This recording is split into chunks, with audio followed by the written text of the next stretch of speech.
A couple years ago, I was in Ohio at a shopping mall. An old white lady, this is true, she was following me around the mall, which sounds paranoid, but I'm sure she was following me.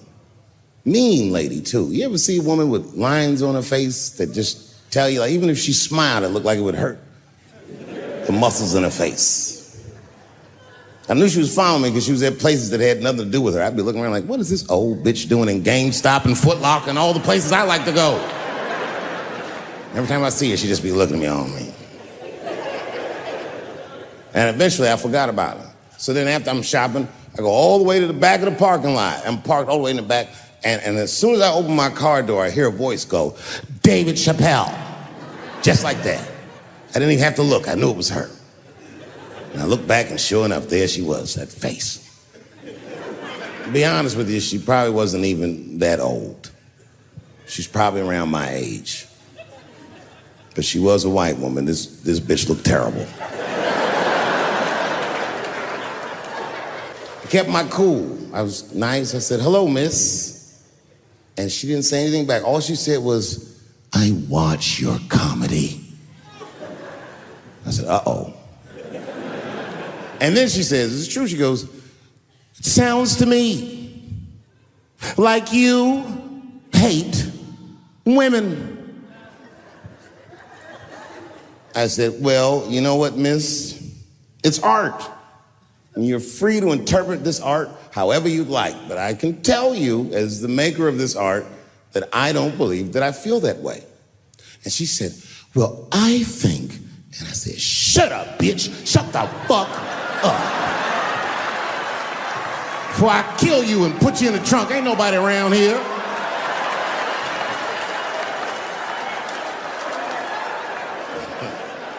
I'm just kidding. I didn't say that. I felt that way, but that's not what I said. I was more clever than that. You know what I said? And this is exactly what I said. I said, miss, before you finish that statement, let me ask you a question. Where'd you see me? Did you buy a ticket to a concert I did? I doubt that.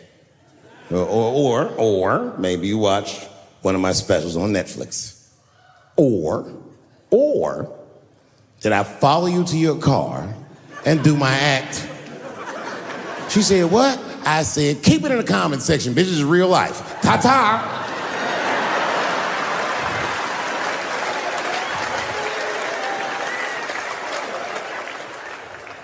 And then I drove off. You can see it. You ever have this happen? This is how confusing it is. This is the practical application of what I'm talking about. Like a guy be out, this happens to a lot of guys. You be out at a club, bar, right? You're kicking with your boys, and a girl walks by, and man, she looks good.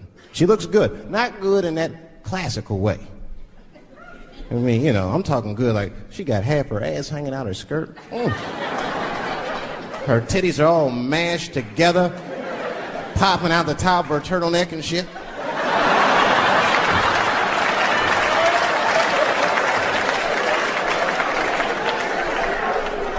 And you with your buddies, right? You with your buddies, you got a couple drinks in you, and you see a girl, you might try to talk to her. This might not come out right. I don't know what you say, but damn, look at them titties!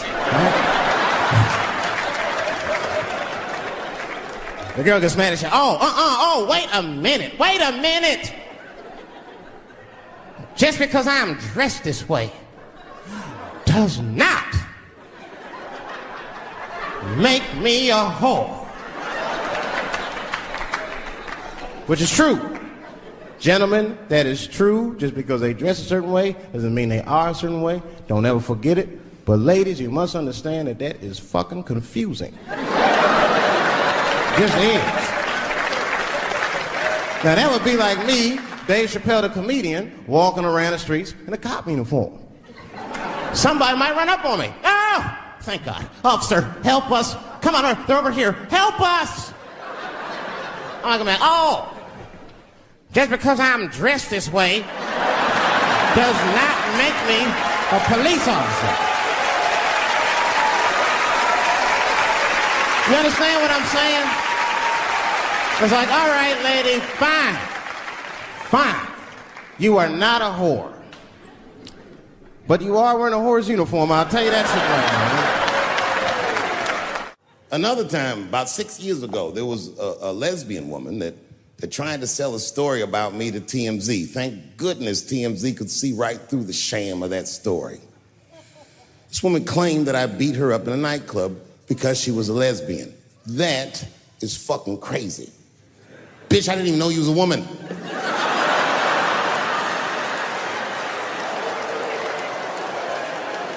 Thank God TMZ didn't believe that. Because I did beat the shit out of her, I'm not gonna lie. It was her fault, I had no choice. I came in the club minding my own business, and a woman came up to me, she goes, "Oh my God, Dave Chappelle." And I was just being reciprocally nice. "Hey, miss, how are you?" Blah, blah, blah. Benign talk, nothing to it. And all of a sudden, this lesbian fellow stepped between us. "Hey, nigga, that's my girl." I said, yo, my man, back up like that. She said, "I ain't backing up off shit, nigga, that's my girl." I said, "Bro, you're gonna have to give me 3 feet like this." She said, "Stop calling me a man, motherfucker. I'm a woman." I said, "What?"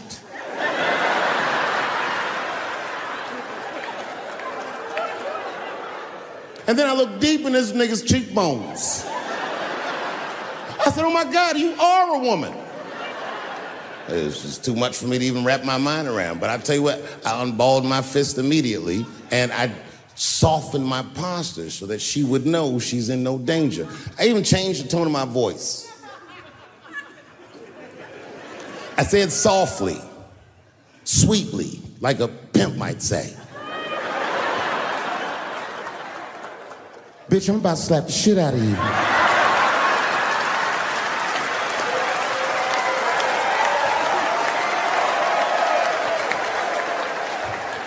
I should have done it.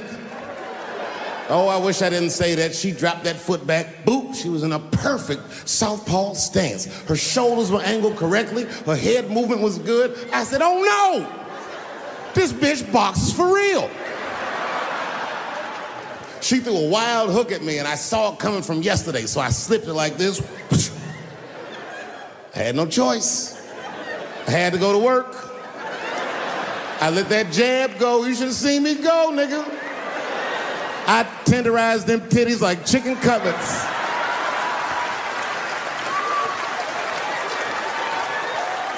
I whooped the toxic masculinity out of that bitch.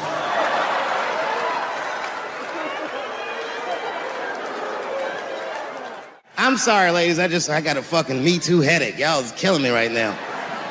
It's really fucking tough to watch what's going on. You know, ladies, I said it in my last special, and I got in a lot of trouble for this. I told you were right. But the way you're going about it is not going to work.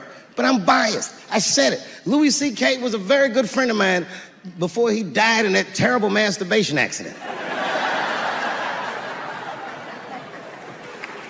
And it was his room. You read the story. He was masturbating in his own room. That's where you're supposed to masturbate. And then he said, "Hey, everybody, I'm gonna pull my dick out." Nobody ran for the door or nothing like that. They all just kind of hung out like, I wonder if this guy's serious.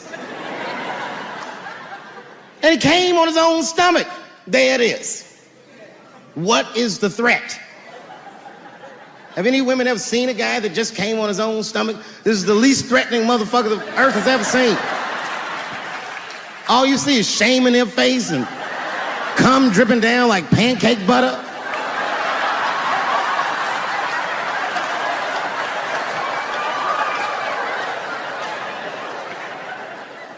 He didn't do anything that you can call the police for. I dare to try. Call the police on him. "Hello, police? Yes, I am on the other line with comedian Louis C.K., and I think that he is masturbating while I'm on the phone." You know what the police are gonna say in Atlanta? "Well, what are you guys talking about?"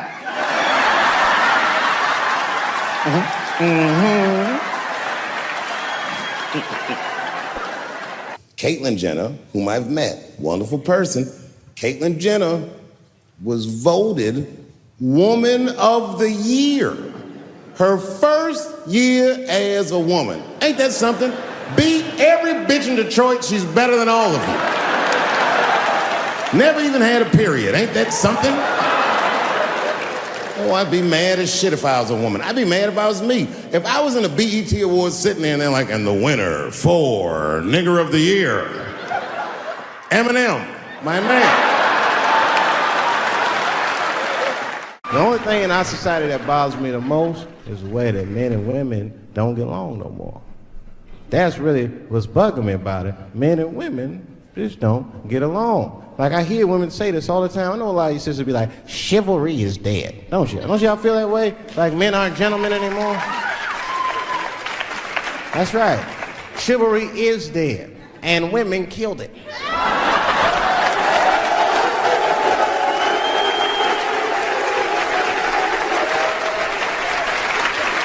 There's a fundamental difference in the way we're going to see things. We're not going to see eye to eye on this issue. We're just not. Our tests in life are different. A woman's test in life is material. A man's test in life is a woman. Now, by test, I mean that those are the things that we desire. Men have nice cars. Not because they like nice cars, because they know women like nice cars. That's how it goes. Because men are hunters, and the car is the bait. And the woman comes and says, ooh, nice Porsche. Gotcha, bitch. That's how it is. That's true. Come on now, you go to a woman's house, her house be comfortable as shit. Women love comfortable surroundings, so men get comfortable surroundings. Let me tell you something. If a man could fuck a woman in a cardboard box, he wouldn't buy a house.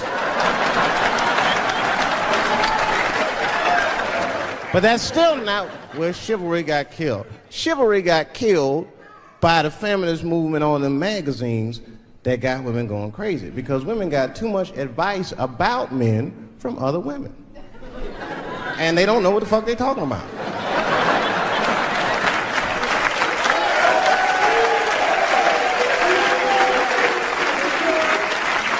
And it's true.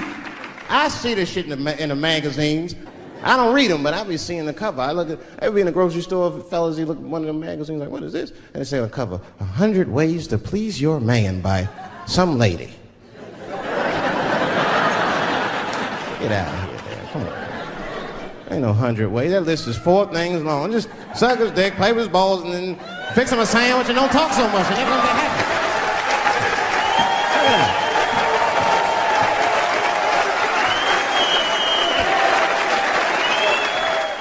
Yeah. You know what I said? That's all I said. First of all, I'll tell you right now what I said. And I will tell you that this was not a joke. It's a true story. And I just happened to tell it. All right, what happened was I went to a gallery party, all right? I don't know who in here has ever been rich before, but these are very nice parties. You know, wine and cheese and baller conversation. And there was a few eccentric types, one of which was a very wealthy man that happened to be wearing a dress. I don't know what you call him, man. This is a tranny or a drag queen, perhaps. Whatever it was definitely a man. And this man was definitely on drugs. I don't know what kind of drugs he's on, but I knew he had too much. He didn't look good. It's like this. He's like, he looked sick. And all his friends were standing around him, concerned, trying to revive him. I don't know what it looked like, some kind of gay CPR. There was fanning and shit.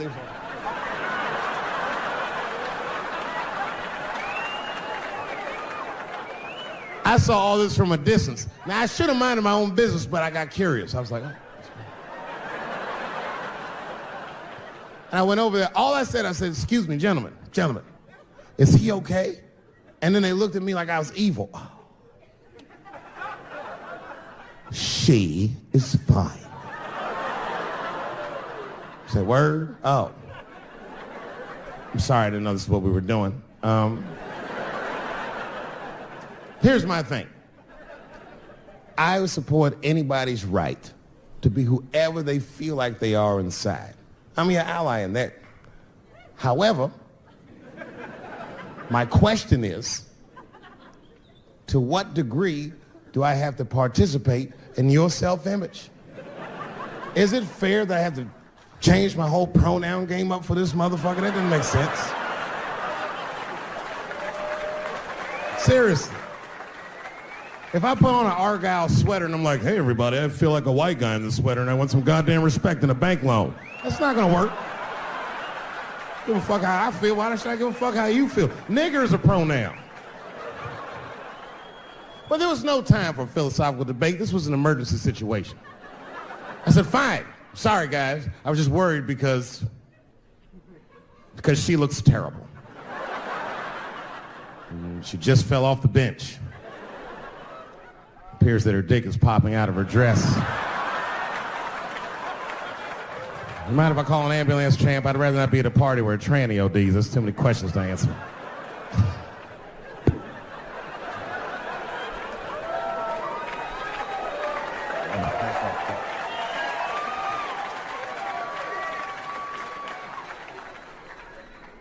Okay, I've been through this before. I had a friend from high school. Now, in high school, this guy was a thug, right? He was a fucking dope boy. He did it all. He's a wild dude. People used to be very scared of him. And then after high school, word on the street was he'd come out the closet.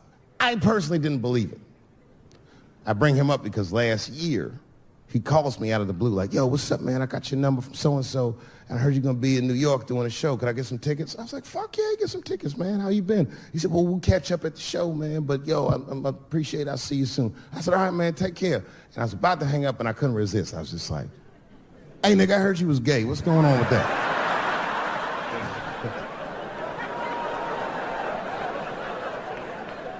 And I wish I didn't ask, because he sounded like he was dying to talk about that shit.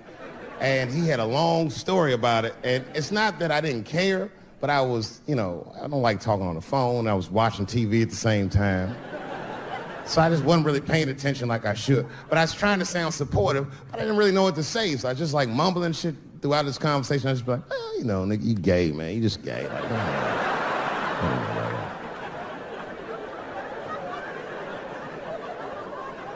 This went on for a while, and then finally I had to say something like definitive to get him off the phone. And I was like, hey, man, you know what? Don't let people get you down, all right? And the next time someone tries to make you feel bad about yourself, just remember, everybody fucks funny to somebody.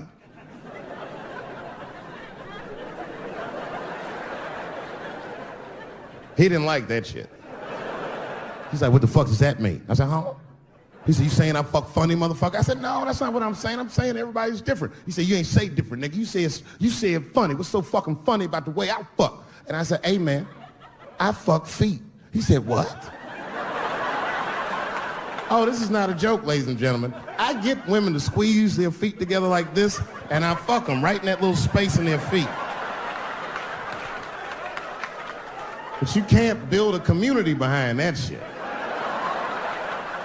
There's no flag for us. That shit made him laugh. And the next day, after the show, I saw him backstage. He was like, yo, what's up, man? I'm like, oh, shit, what's going on? And he had his buddy with him. He goes, Dave, I want you to meet Manuel. Manuel's my fiance. We're in New York getting married because it's legal here. I said, well, congratulations, fellas. And Manuel was like, gracias. And he went to go get some drinks. And then my buddy looked at me, he was like, so Dave, what do you think? And I started mumbling again. You gay, nigga, you just gay. He said, yeah, I'm a little nervous about getting married, man. It's a big step. I said, yeah, it is. It's a big step. He said, well, you've been married for a while. You got any advice for us? No, I'm married to a woman. Sorry about that. And they corrected me. He said, no, you married the person that you love. So it's essentially the same. I said, man, the problem with that statement is that it makes the assumption that I love her. But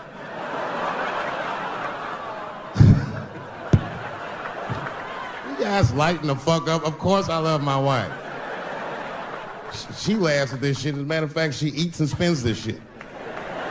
You know what I told him? I told him, I said, you know what you should do, man? First of all, you shouldn't do it.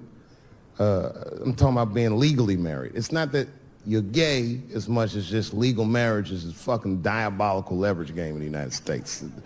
I'm just being honest. Devoid of religious significance or the idea of love, marriage is nothing but an awful contract that you shouldn't sign.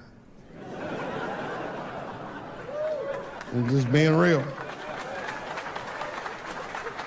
Because you start out loving each other, and then like 2 years later, you're just building a case against one another. for a hypothetical court date that may or may not ever happen. You throw being gay on top of that, that shit is explosive. Like it's that Ray Rice shit. Okay, right after Ray Rice went through all that shit, I was at a party and I met this kid, Michael Samms. You know Michael Samms? Very nice guy. He's the first openly gay NFL player. And Mike's a very nice guy, very brave guy. But when I met him, I couldn't help but thinking, now what's gonna happen when Michael Samms beats his wife up in the elevator? Is that domestic violence or is that just two niggas working shit out in the elevator? You know what I mean?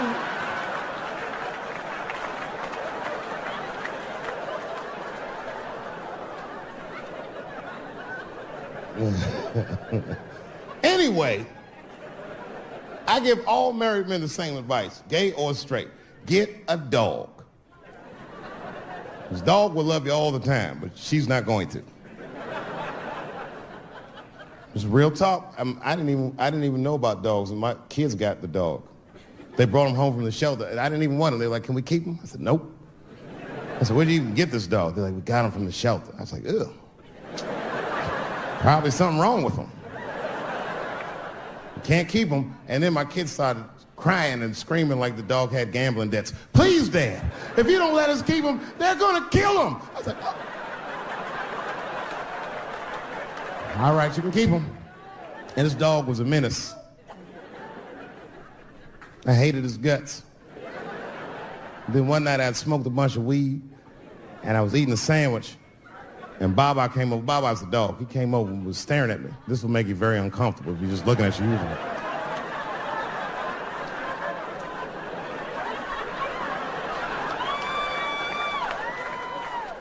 I had to give him a piece of my sandwich so he'd go away. And that's how we became friends. Now, if you see me walking down the street with Baba, I ain't got no leash or nothing. He walks right next to me. If I stop, he'll stop. And if I go, he'll go. And all my friends are like, "Yo, Dave, that shit is dope. How you train Baba to do that shit?" I've never trained Baba. Just a messy eater. If I drop food and Baba's not around, all I gotta do is call him. "Baba!" He's a black dude's dog, so he doesn't come right away. He peeks first to see what's going on.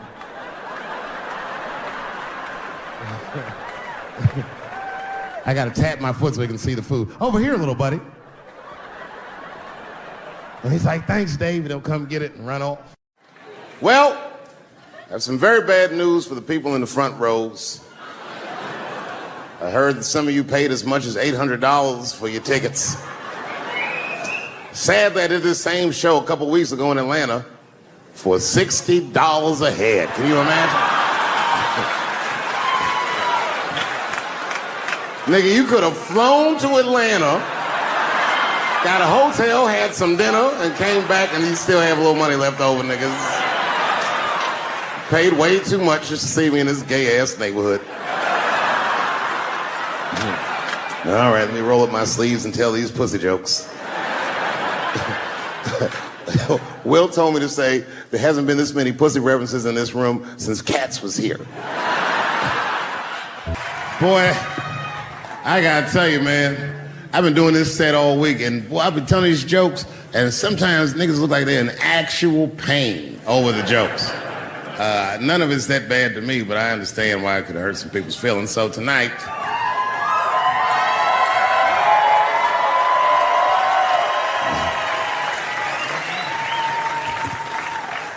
I'm gonna give you an opportunity that I rarely give anybody.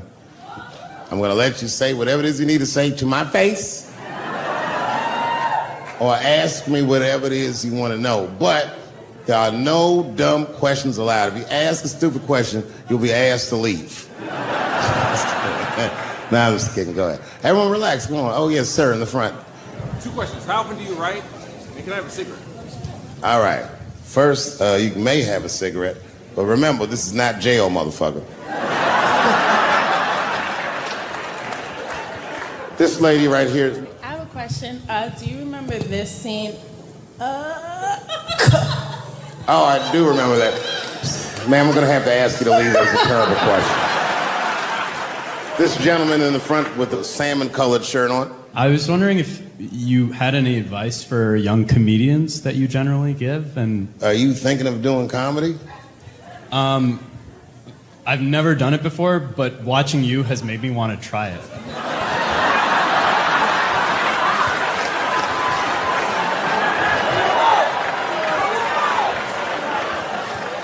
I don't know if that's an insult or not. It's a compliment. It's. I mean, niggas don't say that. I've never done brain surgery, but it looked a lot easier than I thought. I'm teasing. All right, here'd be my advice. Okay, I don't know how comedians start nowadays, right? But what I would suggest is just start. And once you start, you can't really stop, no matter what happens, no matter how bad it gets, no matter what people say. You know what I mean?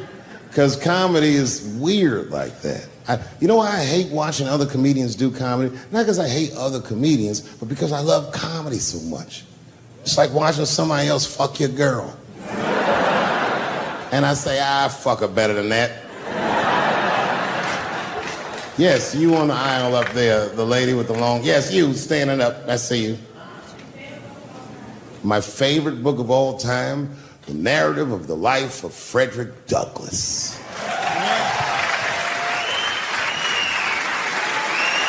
That guy with the baseball hat. Marry, fuck, kill, Michelle, Rihanna, Oprah. Wait, who's Michelle? Oh, Obama. Well, sir, you're putting me in quite the pickle. I can't say I'll fuck Michelle Obama. That's insane. Well, I guess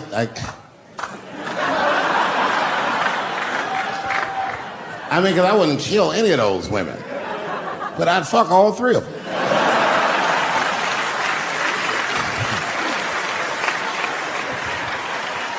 The gentleman in the blue Oxford standing up. Tell us a story with Charlie Murphy.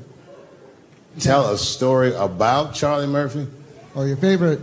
Boy, there's so many good Charlie Murphys. You know, the thing with Charlie Murphy is he used to just make us laugh all the time.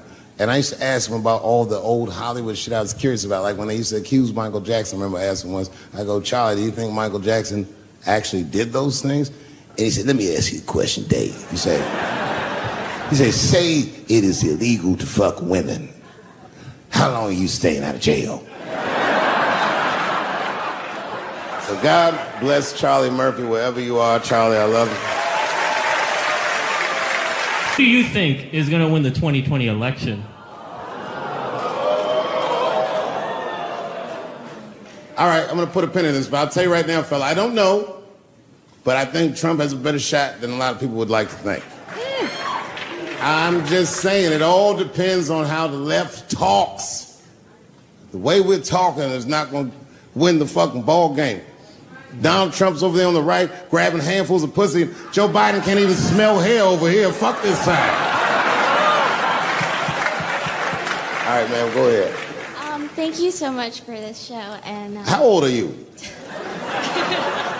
25. 25? Yeah. Boy, don't let R. Kelly see you. He's gonna pee on you by accident. Oh, my bad. I thought she was 15. Yuck. I'm totally joking. I'm sorry. My question is there anything you've learned from another comedian that you feel like will stay with you for life? I tell you what, miss, that's a good question. Yes, is the short answer. A longer version of it is this. I was raised by comedians. I started doing stand-up when I was 14. The other day, I went to a comedian's funeral, and I realized as we was putting this motherfucker in the ground that these people are at least as influential to me as my family. I rock with these niggas till the wheel falls off. We fight and we fuss and we are jealous of each other and we get mad at each other, but my life wouldn't have been what it was without each and every one of them, and I consider them my family. That's the answer. Still hadn't figured out exactly how to say what I wanted to say, but I was doing pretty good. And I was doing some Me Too jokes, and a woman stood up from the audience and she was crying. Clearly, it was a white woman. She says to me, you can't say that. It's 200 seat room. It's a very small room. I'm like, what the fuck are you, like, miss, are you okay? What you doing? She said, you can't say that. I said, yes, I can. It's my show. I'll say whatever the fuck I want. The crowd's like, ooh, like this. And then she gets up from the table and she starts making a big, like, show of just pushing through the aisles and all this stuff. And there's like a curtain right before the front door. And she gets to the curtain and she's crying. This is fucking crazy. She says, I'm sorry I was raped. It's a fucking comedy club. It's like loud farting getting out of an elevator. Nothing funny can happen in here. Now I'm trapped in a room with this woman's fucking stink.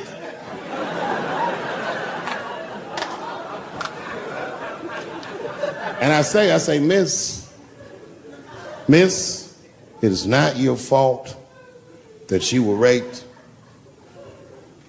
But it's not mine either. Ta-ta, bitch, like this. She storms out. Now the room is very uncomfortable, but I managed to get the crowd back. But I'm like, you know, a little traumatized. Same show.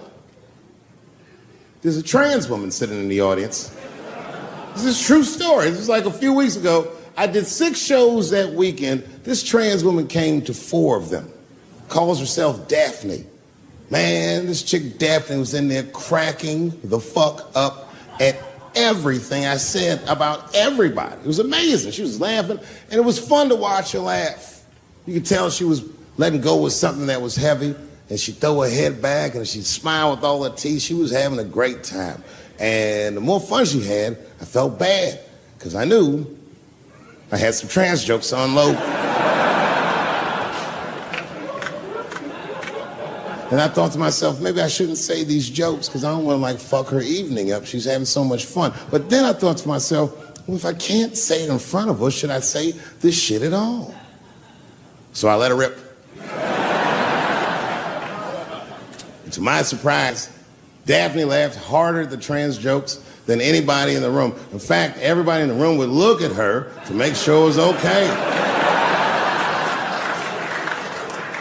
And I got off stage, I was in the dressing room, I was like, man, this is a fucking weird show. I'm sitting in the dressing room by myself just trying to figure out, like, what the fuck just happened out there? Like, why is it that this one woman can't take any of these jokes and Daphne can take all of these jokes? So weird. And then I realized, Daphne used to be a man.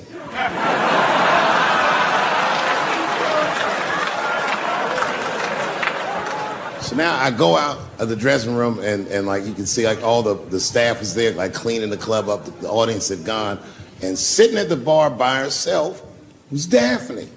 And she's like, hey, Dave, come join me for a drink. And I don't want her to think that I'm transphobic or nothing, so I'm like, fuck, I guess I could have at least a drink. And we get some tequila and we're sitting there. And she was fucking cool. Turns out that Daphne, she wants to be a comedian. She was asking me for advice, and I told her advice and all that shit. And then she says to me, she says, boy, you sure do get a bad rap for your trans jokes. I said, Daphne, thank you, but you don't have to say that. I hope I didn't offend you. She goes, no. She said, in fact, I read about you in the New York Times. I said, you did?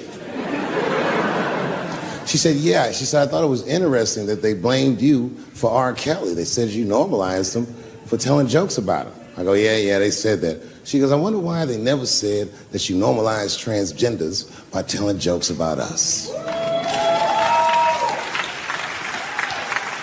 And I'd never thought about that. It never occurred to me. And we started making out. And then, like, I reached up just to see what it felt like. I was like, what? And it felt like pussy, didn't it? It was just like, go ahead, ask me a question. What the fuck you gonna do if Trump get reelected? What am I gonna do if Trump get reelected? Probably get a significant tax break.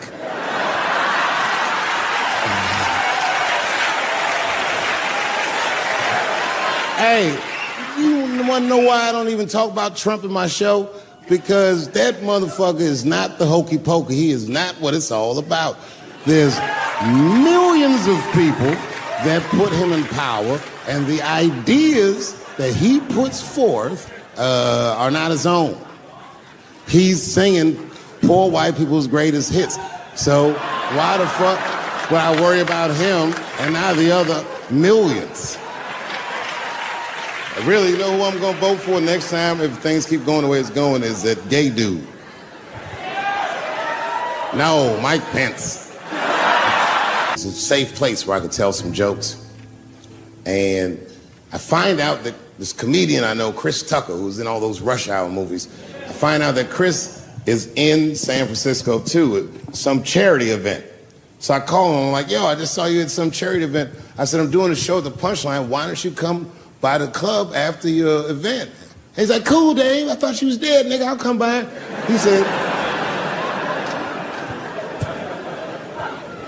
He says, is it okay if I bring some friends? Because, you know, I'm with a lot of people.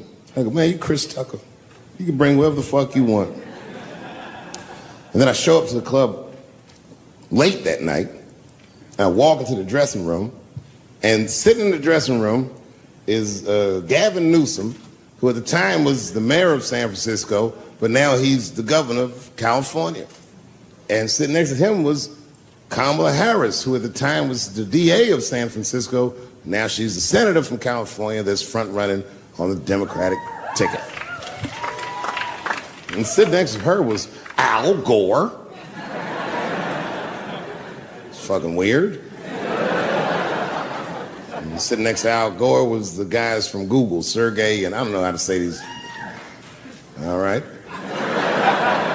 And it was Chris Tucker and Ben Jealous, who at the time was the president of the NAACP, who was all just at this big charity dinner, and Paul Mooney was drinking scotch. And we all was just in there. And, you know, at first I was a little uncomfortable when we started talking, and we all got along really well. At some point, Kamala Harris says to me, she goes, you know, a friend of mine is announcing his candidacy for president tomorrow. I went to college with him. I'm like, what? I go, Barack Obama? She goes, you've heard of him? I'm like, yo, I just read about this dude. And she goes, yo, yeah, blah, blah, blah, we talking. She goes, you know what? She says, let's call him on the phone. I said, what the fuck? And she picks the phone up and she dials and she's listening like this. And she goes, it's his voicemail. And she gives me the phone, she goes, leave him a message. You know, I didn't know what to say. I just said what you say to any black dude that's running for president. You know, stay low, running a zigzag pattern, this kind of shit.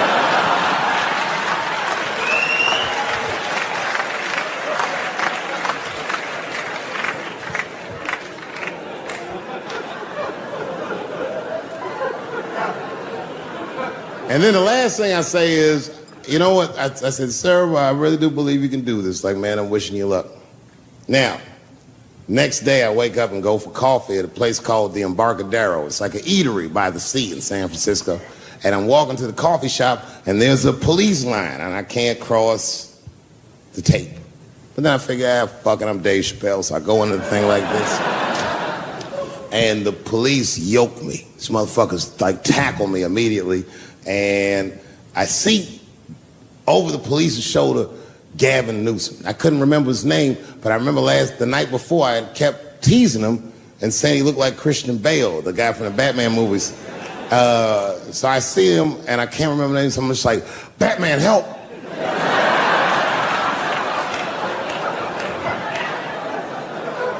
And he stops, he's like, Dave? And then the police see that the mayor knows me, so they all like, oh, sorry about that. And he's like, hey, back up, everybody. And he just picks me up. He's like, I'm really sorry about that. I'm like, I'm fine, don't worry about it. And he's like, listen, I'm here with Prince. Would you like to meet him? I'm like, I know Prince. That's my nigga. And we go around the corner, and it was Prince Charles, the Prince of England. I didn't know the protocol of meeting royalty. You're not supposed to touch him. I dapped him up like a nigga. My nigga. Ah! Just hugging him and shit like this, dapping him up. And that nigga was cool too. I was like, it's really fucking weird. And then I was just out there in the upside down, not having no TV show, trying to figure life out. And the election was going on in the background. And this guy, Barack Obama, was picking up steam. This motherfucker was killing it. And I had a chance to go to the last debate on the Democratic ticket And I went. It's me and Chris Tucker sitting in Myrtle Beach, South Carolina. It's the last three candidates. It was Barack Obama, John Edwards, and Hillary Clinton. Now, Obama's a lot taller than Edwards and Clinton, and he had the center podium. And at one point, they're all on stage, and they start fussing, and Obama goes, look, none of us are perfect, like this. And his hands was like this, and there was light shining behind his head, and the other two candidates was looking up at the nigga, and I was sitting in the audience like, this nigga looks like Jesus.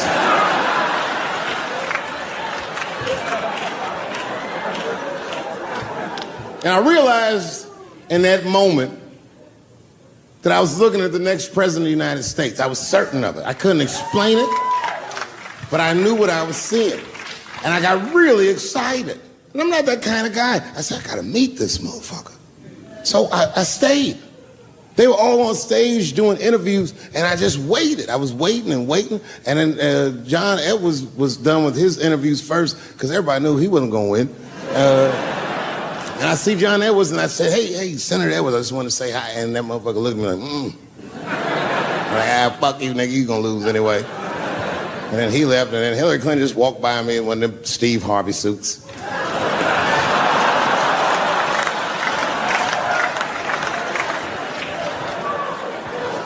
But Obama was taking forever.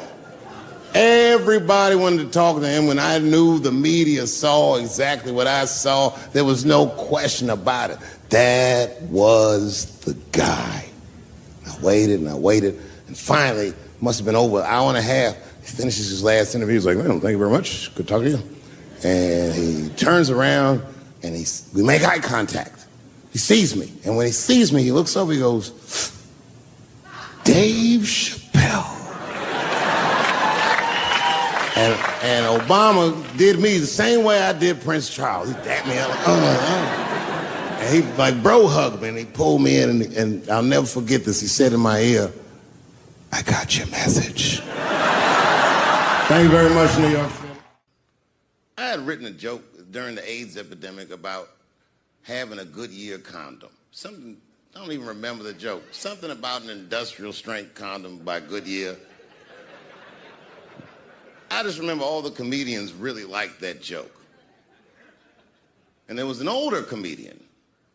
And he came to me one night after the show, after he saw the joke, and he said, listen, I got an audition at another comedy club, and I was wondering, do you mind if I do that joke? I just want to borrow it. Now, I'm a kid. I don't know any better. I'm like, borrow it? Well, I guess, sure, if it'll help your career.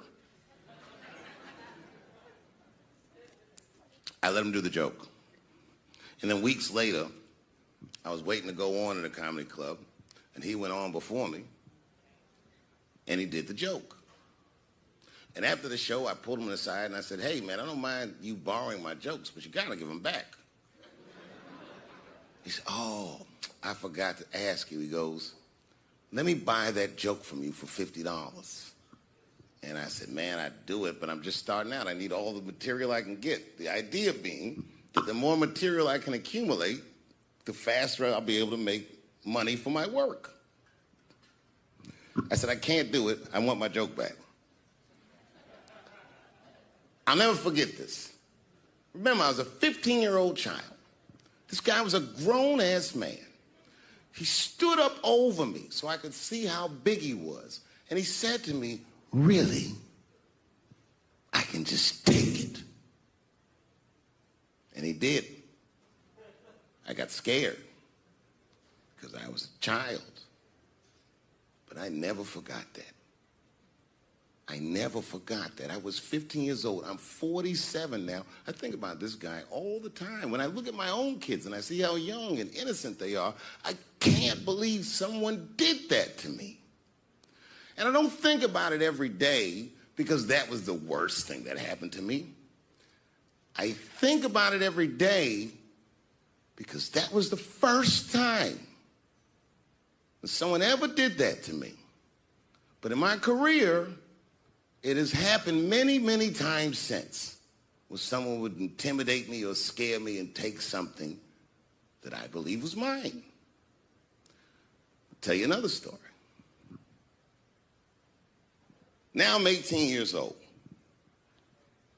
I'm living in New York City, And I just finished my first road tour, which was a very difficult tour. I'll spare you the details. Now I'm back in New York, but my rent is paid, thank God.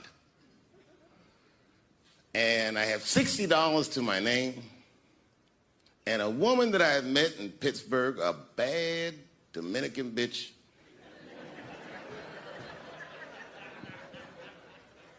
was coming to New York. She was going to spend the weekend with me. I couldn't wait for her to get there. She was coming that evening. But remember, I only had $60 for a whole weekend to entertain a bad bitch. Now I'm walking through Greenwich Village, and I see something I've never seen before. 3-card Monte. You know what that is? Yeah, the guy had the whole thing. The table was set up, and he had the 3 cards, and the crowd was hooting and hollering, and he was like, find the red card, find the red card. And people were playing. Sometimes they win, sometimes they lose, but it was really exciting, and I'm standing there watching it, and I noticed while I'm watching them play this game that the red card, the one you're trying to find, had just a little bend on the corner. And I'm watching it, and I'm like, yo, this guy doesn't seem to know that red card is bent. I'm going to beat this motherfucker. And I walked up to the table, and I said, let me play a hand. And I put my last $60 on that table, and he starts to shuffle and find the red card, find the red card. And I kept watching that bent card go around the table, make sure I kept my eyes on that bent card. And when he stopped shuffling, and he said, find the red card, I pointed to it with confidence. Here it is right here. And he flipped it over, and it was black. And he took my money. I couldn't fucking believe that. How did this nigga do that? Was that magic or sorcery? I was confused. So you know what I did? I sat there, and I watched him for a real long time play the game. And I realized that all those people who was doing all that hooting and hollering and betting, my God, they were his friends. They were in on the whole thing. I felt so wronged. I felt so stupid. And then the next sucker came up to the table and was about to put his money down. And I said, fuck that, man. Don't put your money there. All these niggas is in on it. It's a trick. And when I said that, the guy that was dealing, and this motherfucker was huge, snatched me up by my collar. Feel how strong he was when he grabbed me. I was a skinny little guy. And he was going to maul me. The only reason he didn't, I'm sure, is because he saw the fear in my face. And that fear, he looked at me. I saw his eyes go from hard to soft. He softened. Then he looked at me like the way a father would look at a child.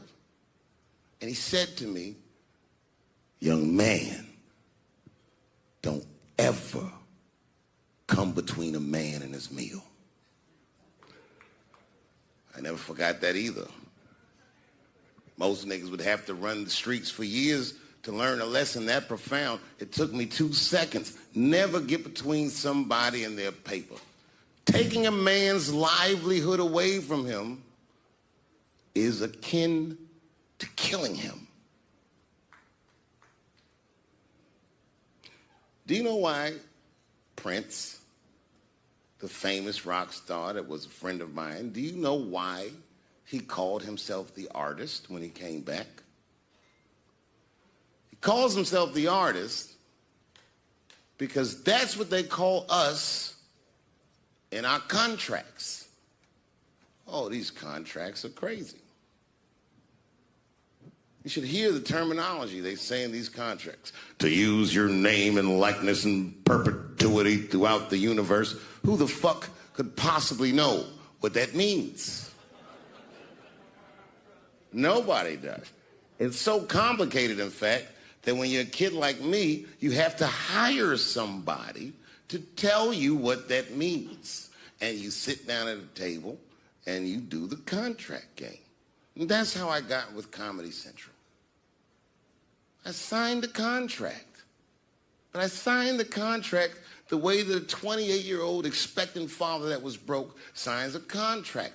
I was desperate. I needed a way out, and it wasn't good money, and it wasn't good circumstances, but what else am I going to do, I said. And all these white people sitting at that table told me, trust us, Dave, it's a good contract. And I looked around the table, and they all seemed to agree it was a good contract. But what if it was like that game of three-card Monte? What if they were all friends and I didn't know it?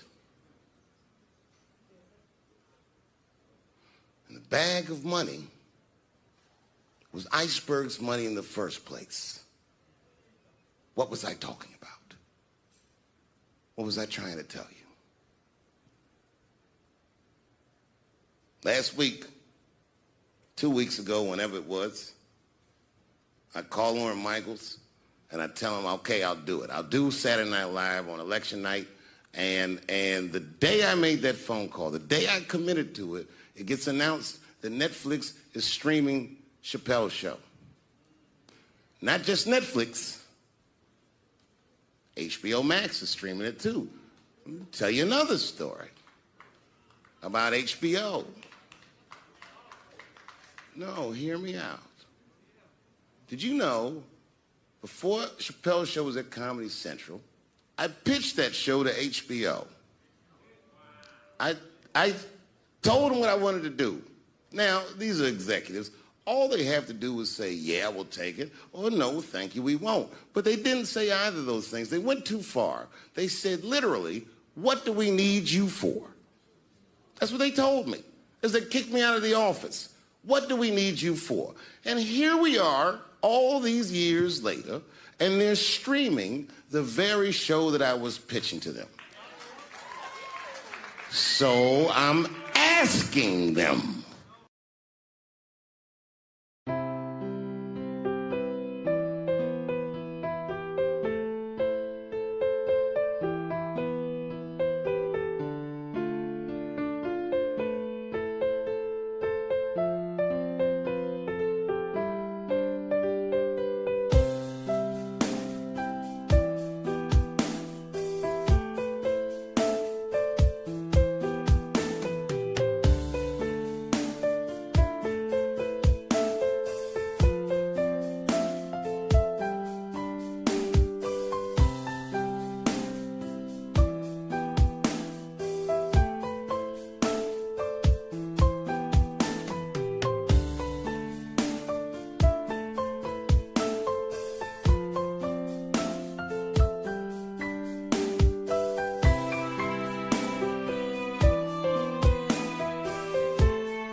You know who I feel real bad for is Indians.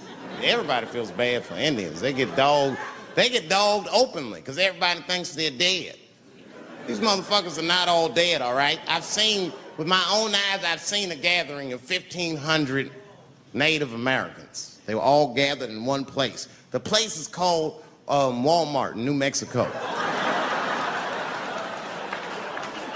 There's Indians everywhere. I'd never seen Indians before. I wasn't even sure if they were Indians. It's fucked up, but I asked one of them. It's not nice, but I seen him in the sports section looking at bows and arrows. I had to say something. Excuse me. I don't mean to be rude. Are you an Indian? And he was cool. Yes. Yes, I'm Indian. Still didn't believe him.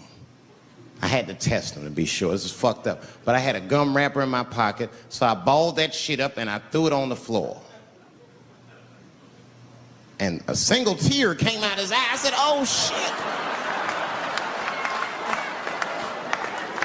I had so many questions. So what tribe are you from? I am a Navajo. I said, word. I studied you in social studies. You're a hunter-gatherer, correct? He said, I guess so. That's what you wish to call it. I said, why? What do you call it? He said, I am an alcoholic.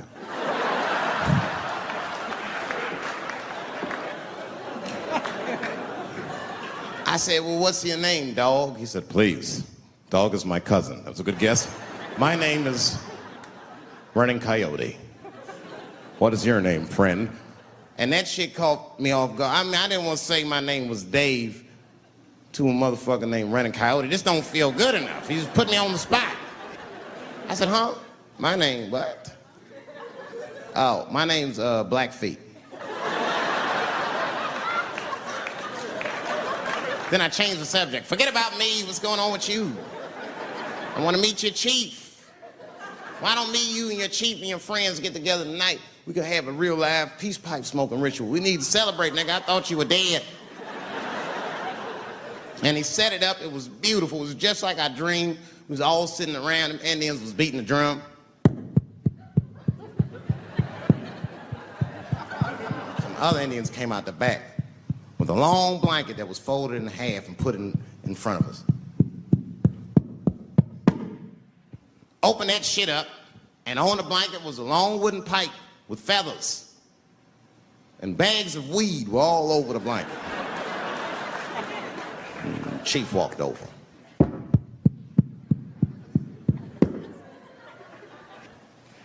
The big ones are 50. The little ones are 25. And these are 10.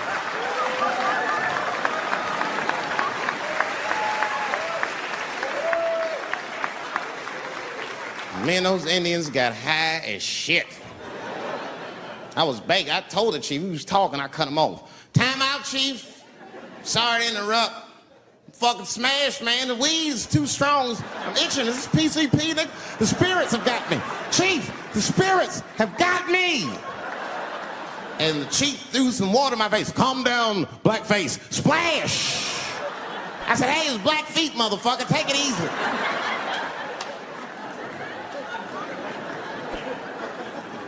Blackfeet, you're welcome to stay amongst me and my tribe for the night until the spirits leave you.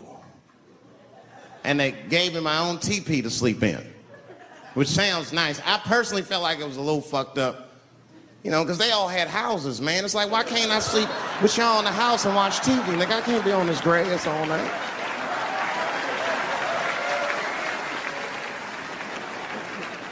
Yeah, Indians is rude, man. Everybody's rude. Indians, they eat nasty food. All they ate was corn and shit.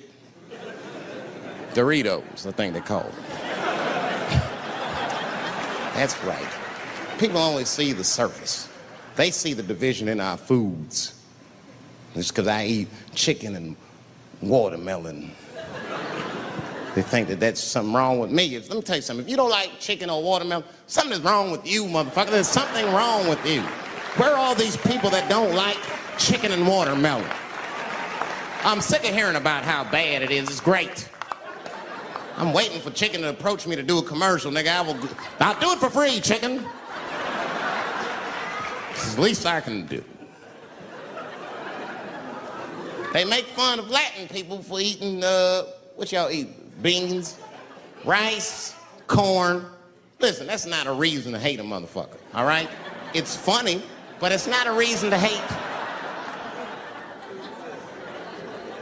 The only reason these things are even an issue is because nobody knows what white people eat. You've been very good at keeping that shit a secret amongst yourselves.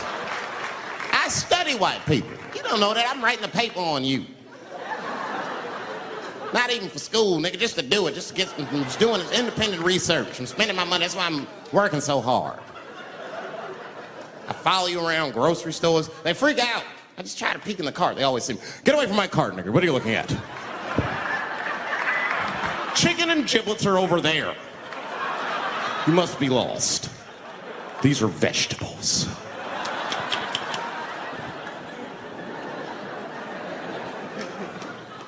I know what you drink. See how quiet I got? Grape juice. Surprise, motherfuckers, you didn't know I knew about grape juice, did you? Oh, don't play dumb with me. Looking, what is it?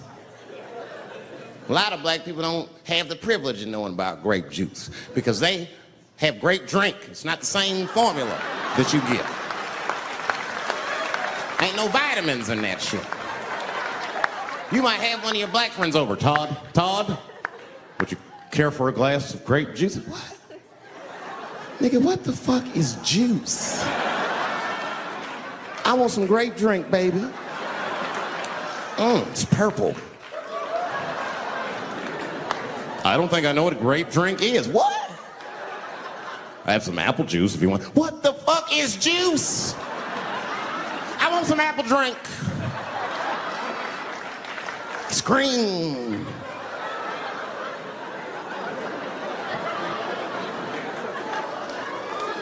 Remember that commercial for Sunny Delight when all the kids run in from outside playing? And they all run to the fridge. All right, I got some purple stuff, some Sunny D. As soon as you say Sunny D, all the kids go, yeah! Watch the black kid in the back. If you ever see that commercial again, look at that black kid. He'd be like, I want that purple stuff. That's drink, nigga, that is drink. They want drink.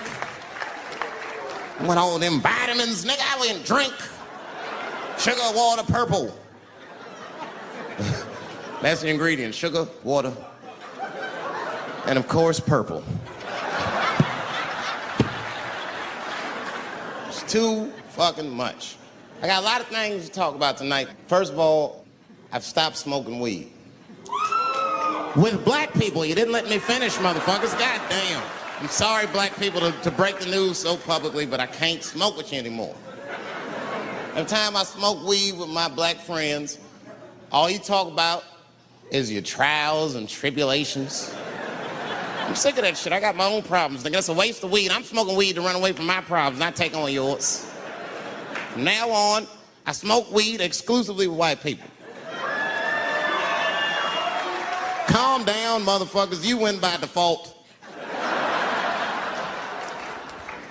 You got good weed conversation. All white people talk about when they get high is other times that they got high. I can listen to that shit all night. Dude, remember at Frank's last week? It's fucking smashed, man. And catalogs everything they drink. 2 shots of Jaeger, tequila, 4 bong hits, man, beer, cheeseburger. That shit is great. Only bad part is you cannot pass out around white people.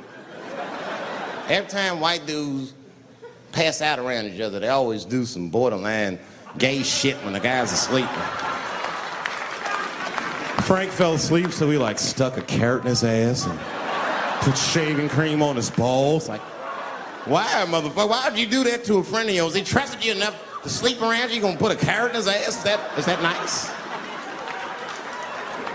I tell you right now, if I put a carrot in a black dude's ass, a nigga will kill you when he wakes up for some shit like that. That is an automatic death sentence on the street. It's a rap for you. I'm gonna kill that motherfucker. I thought y'all was friends, baby. What happened? I fell asleep at his house, right? We was drinking, and I fell asleep at his house, and while I was sleeping, right?